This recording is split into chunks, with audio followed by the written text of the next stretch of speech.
Where were you the day of the crash? I was in London, actually. What were you doing?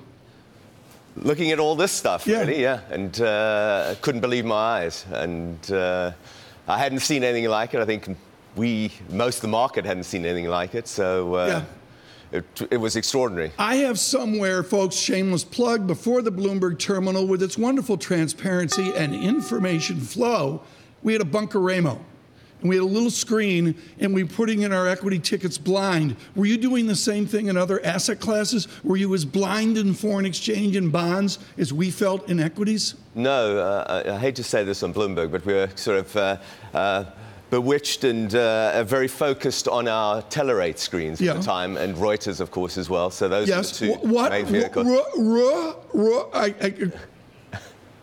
Who? Continue. Bloomberg wasn't around then. Please make note of that. And so there was visibility.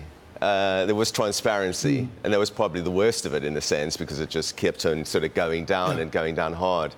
And I think we're really looking for what the central bank would do, because in many ways it was a new Fed and Alan Greenspan that triggered some of this. A major shout out, Francine, to Roger Ferguson, who was the vice chairman of the Fed throughout one of our crises of 9/11. And then you go back to 1987, and there was a lot of unsung heroes that stepped up to quell the panic in that late afternoon and into the next few days.